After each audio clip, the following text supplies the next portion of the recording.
El día de hoy la discusión principal estará centrada en el paquete de la reforma político-electoral que ha llegado al Senado de la República.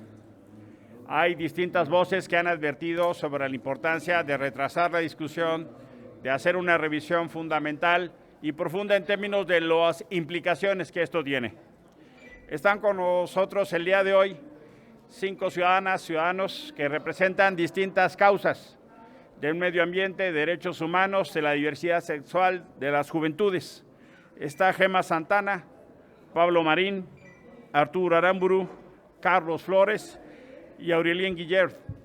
Les voy a pedir a cada uno de ellos, si es tan amable, de hacer uso de la tribuna y presentarse en los términos que cada quien considere. Muchas gracias. Muchas gracias, senador Emilio Álvarez y Casa. Mi nombre es Gema Santana y estoy siempre defendiendo el medio ambiente y obviamente represento al colectivo Sélvame del Tren. Estamos muy preocupados. El día de hoy venimos aquí en calidad de ciudadanos, defensores de muchos derechos humanos, entre ellos obviamente los derechos políticos, a la democracia, y nada más recordar justamente que ni a la selva, ni a las mujeres, ni a la salud, ni a la democracia se les toca. Venimos aquí porque estamos muy preocupados y ocupados como ciudadanas, ciudadanos y ciudadanes, justamente porque el gobierno sigue sin escucharnos. Decirle a la ciudadanía que por favor alcen la voz, que estamos ante una encrucijada nacional, porque el plan B es literalmente un plan B de venganza. Ya lo dijo el líder parlamentario del Senado. Hay que estar del lado de la Constitución. No podemos permitir, senadores de Morena, del PT y del Verde, no pueden pasar un plan B inconstitucional. Y obviamente vemos que quizás pase, que vaya a diputados y vamos a ir justamente a alzar la voz y a pelear en la Suprema Corte de Justicia y en los tribunales. La ciudadanía tiene que despertar. ¿Por qué? Porque este es el momento de la sociedad, este es el momento de los movimientos. Tenemos que marcar nosotros la agenda como ciudadanos. Están destruyendo las instituciones, el medio ambiente y nuestros derechos. Estamos en peligro y por eso estamos aquí, para que más ciudadanos alcen la voz. No importa de qué organización seas, está en vilo la libertad de todas, todos. No importa de dónde vengas. Necesitamos tener el derecho de elegir nosotros a nuestros representantes. No queremos que se desmantele al Instituto Nacional Electoral. No queremos que se intercambien los votos entre partidos. Queremos que la ciudadanía elija a sus representantes y que la democracia prevalezca. Este es un SOS, porque sin INE, sin democracia, no hay ninguna causa, no hay libertad. Así que despertemos. Este es un llamado a seguirnos movilizando, a expresarnos en redes, a decirles a los académicos, a los científicos en medio ambiente, a todas las causas, a las juventudes. Cualquier causa que tú estés en este momento persiguiendo no va a tener eco si se desmantela al Instituto Nacional Electoral. El plan A era amputar a este instituto, era desaparecerlo. El plan B es una muerte lenta porque se va a desmantelar al 80% de los trabajadores. Nadie está hablando que van a desaparecer miles de trabajadores, van a quitarse muchísimos empleos. ¿Por qué hacerlo a prisa? Porque se quieren quedar en el poder. ¿Por qué mejor no lo dicen? Necesitamos despertar, necesitamos como ciudadanía exigir que la democracia prevalezca porque eso nos ha costado. Y muchos quizás no lo recordemos, pero necesitamos prevalecer en la cordura, en escucharnos y en respetar la Constitución. Aquí como ciudadanos nos expresamos y les pedimos por favor a los jueces, a los legisladores y al Ejecutivo que reflexionen, porque como lo dijimos aquí en Sélvame del Tren en el Senado hace unos días, esto es una resistencia y no vamos a parar.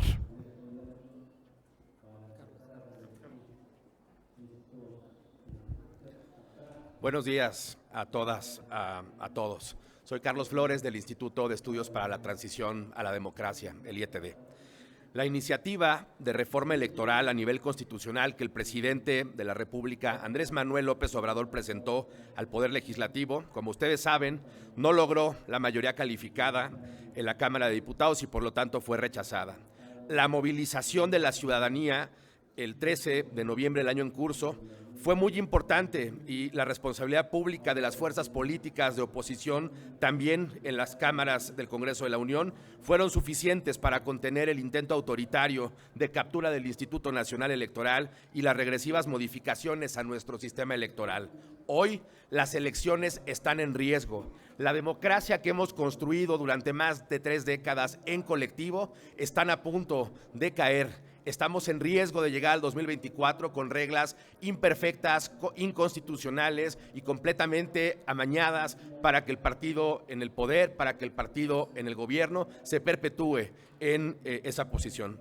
Después de la derrota de la votación a la reforma constitucional y con la absoluta complacencia hacia el presidente de México, el partido mayoritario Morena presentó una reforma a diversas leyes que regulan el sistema electoral mexicano, que fue aprobada la madrugada del 7 de diciembre por el partido oficial y sus aliados en la Cámara de Diputados, se sabe, el Partido del Trabajo y el Partido Verde Ecologista de México.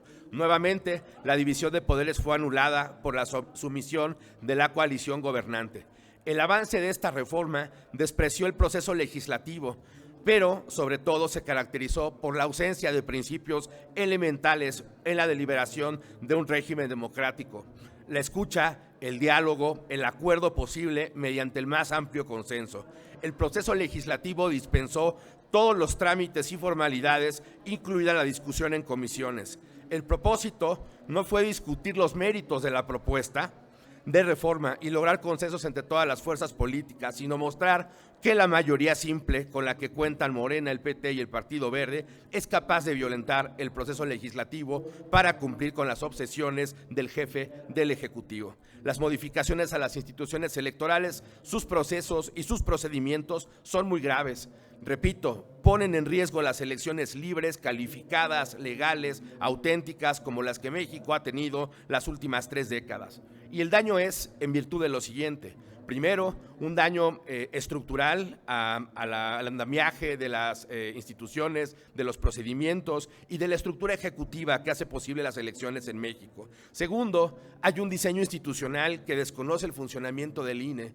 Con el pretexto de una mala lectura de la austeridad, se propone reducción, compactación, despido de decenas, centenas de miles de funcionarios que han hecho que tus vecinos, que mis vecinos, que los de todo mundo hagan posible las elecciones cuando se instalan las casillas. Y tercero, se vulneran la certeza y los derechos, como dijo Gema. Esta reforma legal, cierro, pasó sin escucha, consulta o diálogo. Se formuló desde el poder en turno y no a partir del reclamo ni las demandas de las fuerzas de oposición. Se trata de una auténtica ruptura del proceso democratizador de las últimas décadas y trastoca lo bien que ha funcionado el sistema electoral desde hace muchos años. Por ello, desde el Instituto de Estudios para la Transición Democrática, hacemos un llamado a las fuerzas políticas, a los legisladores, para encauzar la reforma a las leyes que soportan el sistema electoral mexicano en un proceso legislativo que privilegie el diálogo, el estudio de cada planteamiento con rigor y que cumpla todos los trámites parlamentarios completamente, ¿no? Que sea de un cumplimiento riguroso y de mucho respeto al proceso legislativo.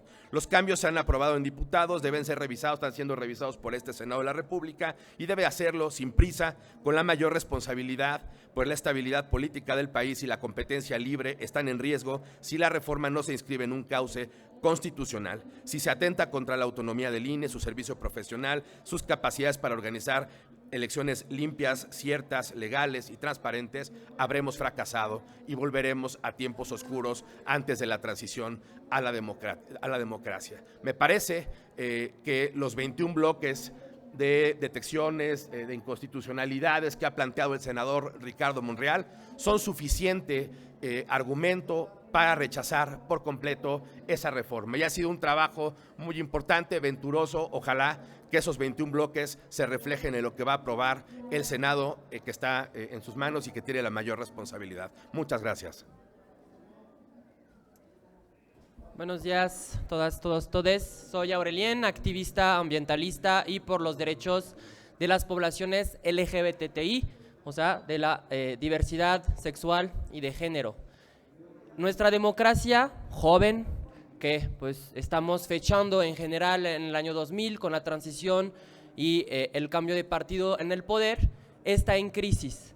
una democracia electoral que apenas se estaba consolidando y en vía de transición, hoy con este intento de modificación a la Constitución o de modificación inconstitucional al cuerpo legislativo de nuestro Estado de Derecho, es una regresión. Y lo decimos alto y claro desde la sociedad civil, desde los activismos. México está en una crisis democrática profunda. Más de 8 de cada 10 mexicanas y mexicanos no creen que la democracia es el mejor de los regímenes políticos. Ahí hay una tarea pendiente por parte de nuestras instituciones para fortalecerse y no desmantelarse, no desaparecerse. Desde la entrada de esta nueva administración hemos asistido al fin del balance de los poderes, uno de los ejes fundamentales de una democracia consolidada. El Congreso de la Unión se ha convertido en la oficialía de partes de la Presidencia de la República, como lo hemos visto violando tratados internacionales y nuestra propia Constitución, con la militarización de la vida pública, transfiriendo más de 127 funciones del orden civil al orden militar. La Comisión Nacional de los Derechos Humanos, un órgano supuestamente autónomo, se ha convertido en la vocería principal de los intereses de unos cuantos que dominan a la población y que reducen a los activismos y maltratan y revictimizan a las víctimas y a sus familias. Llevamos ahora la lucha para la defensa del INE, nuevamente un ataque desde el Ejecutivo para desmantelar un organismo autónomo, y no solamente en el ámbito federal, sino que también se propone desmantelar toda la red institucional electoral en los estados y la justicia electoral también. Y eso es muy grave para las poblaciones que hoy pues venimos a representar, especialmente para los grupos de atención prioritaria, entre ellos la población LGBTIQ+, las poblaciones indígenas, las juventudes, las personas con discapacidad y las personas afrodescendientes. ¿Por qué? Porque gracias a los institutos electorales locales y a la justicia local se ha permitido la imposición de cuotas representativas para hacer de la democracia representativa justamente una democracia mucho más incluyente. Esa reforma obligada, impuesta, que propone el Ejecutivo es un retroceso para la representatividad de esas poblaciones en el ámbito electoral. Yo les pregunto a ustedes, a los medios de comunicación y a la sociedad en general, ¿cuántas personas con discapacidad, cuántas personas de la población LGBTI, cuántas personas de las poblaciones indígenas están aquí legislando, están ahí en la toma de decisión? Una minoría, una ausencia total. Hoy esas personas pues no forman parte de la toma de decisión, además de la deuda histórica que el Estado tiene hacia ellas. Por eso decimos no a esa reforma inconstitucional, regresiva para la inclusión y la igualdad de esas poblaciones. Una reforma electoral, además, debería de hacerse con base en los principios del Parlamento abierto.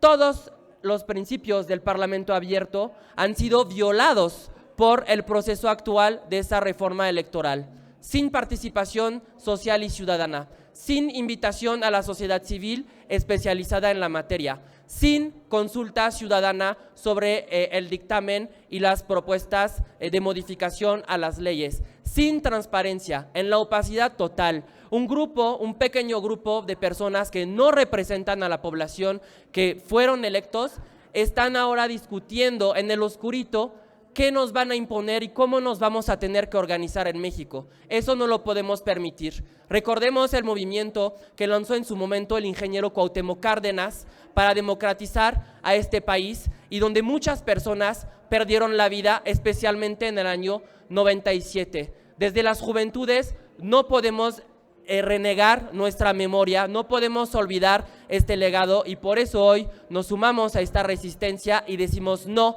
a un ataque contra nuestra democracia. Los problemas de la democracia no se resuelven con más autoritarismo. Los problemas de la democracia se resuelven con más democracia, una democracia participativa para un México justo y de iguales. Muchas gracias. ¿Qué tal? Buenos días. Pablo Marín, guanajuatense, ciudadano. El día de hoy nosotros no somos políticos, no venimos a hablar con los senadores, no venimos a hablar hacia los senadores. Venimos a hablar hacia la ciudadanía que nos está viendo en sus casas. Venimos precisamente a recordarles por lo que hoy estamos luchando. Estamos luchando por un país que lo que necesita es construir instituciones. Lejos de destruir las pocas que tenemos, lo que necesitamos es construirlas. Por supuesto que se tiene que reformar, por supuesto que se pueden mejorar, por supuesto que podemos avanzar, pero nunca buscándolas destruir. Las y los jóvenes que nacimos prácticamente con un INE, hoy tenemos que despertar y por eso estamos aquí, porque les necesitamos a ustedes, necesitamos a la ciudadanía que en general estamos en esta parte gris, que no somos ni derecha ni de izquierda, que somos ciudadanos comunes y corrientes que salimos todos los días a trabajar y que creen, hoy México te necesita. Necesita que entendamos que lo que necesitamos construir en este país es un país para todas las personas y no solamente de una persona.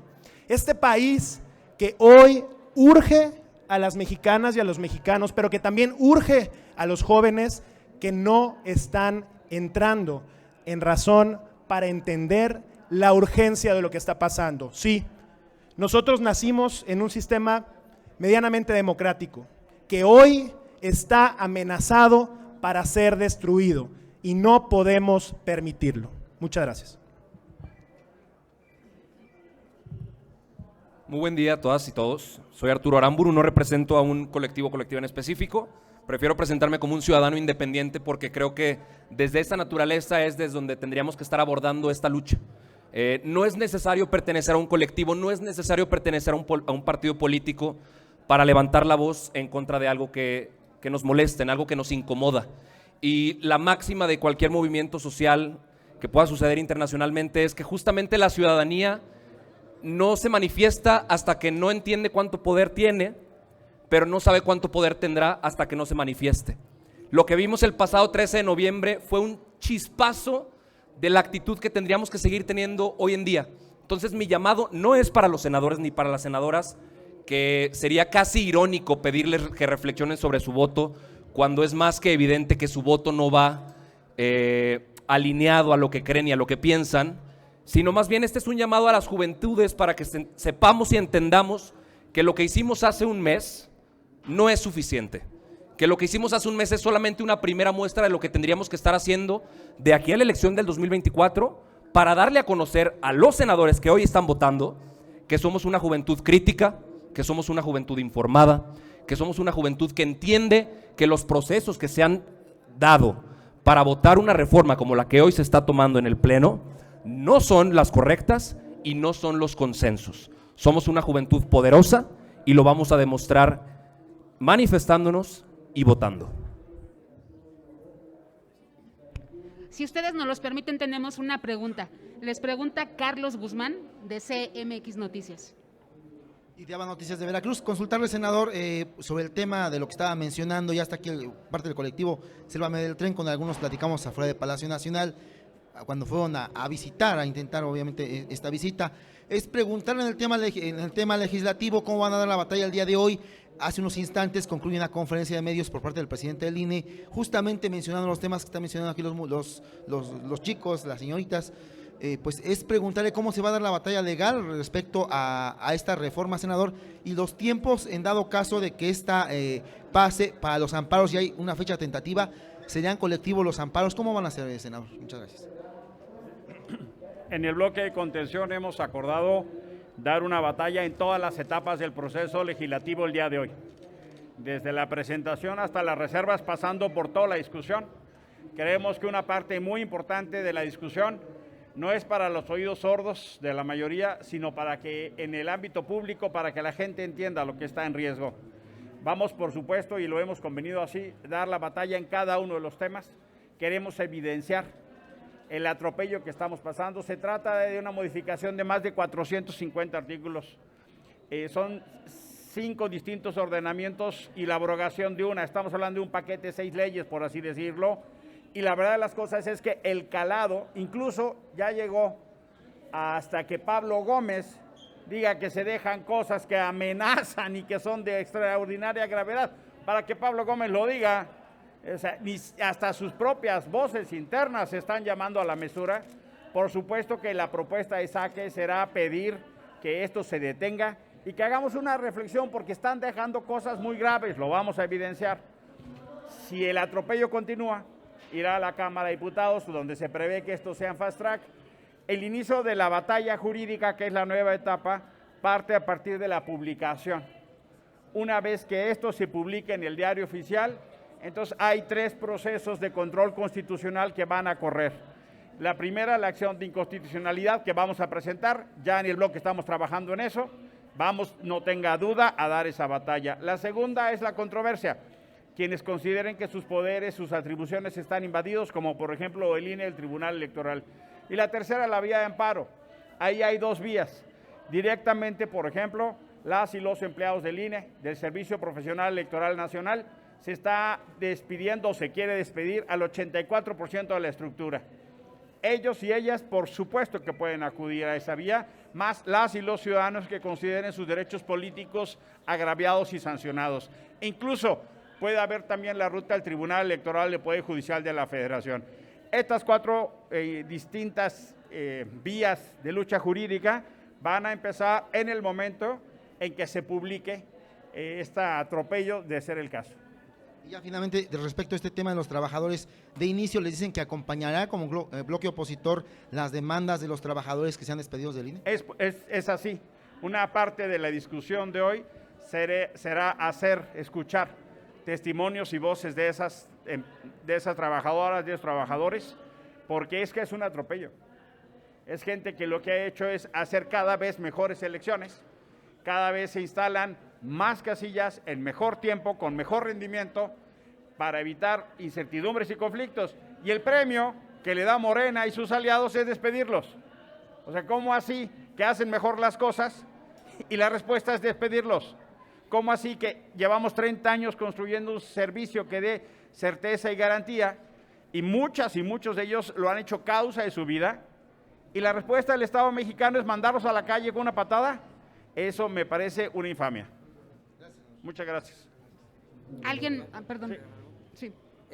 Para contestar tu pregunta también sobre la parte legal, no solamente está la parte legal nacional, sino que, como lo comenté, esta reforma es regresiva para los derechos a la participación política y a la representación política de las minorías históricamente excluidas, con quien el Estado no solamente tiene una deuda histórica, sino una obligación internacional de garantizar sus derechos y de impedir esa regresión en materia de derechos. Estoy hablando del Sistema Interamericano de Derechos Humanos, estoy hablando de los compromisos ante las Naciones Unidas que ha realizado México, estoy hablando incluso de la vinculación con la Agenda 2030, que está directamente vinculada por el tema de justicia, fortalecimiento de instituciones democráticas, que esta reforma viola de manera contundente. Y además, hay que recordar que México está en unos procesos de negociación con el Parlamento Europeo para el Tratado de Libre Comercio entre la Unión Europea y México. La situación actual en cuanto a la militarización, a la regresión democrática y al autoritarismo que está llegando desde todos los poderes que conforman nuestra democracia es un impedimento para que se celebre este convenio de colaboración, y haremos todo lo posible para que el Parlamento Europeo no avance ni un paso más hasta que tengamos una democracia consolidada que respete nuestras garantías individuales y colectivas en México. ¿Alguien más de los compañeros de la fuente que desea hacer alguna pregunta? No tenemos más preguntas. Gracias a ustedes. Buen día. Gracias.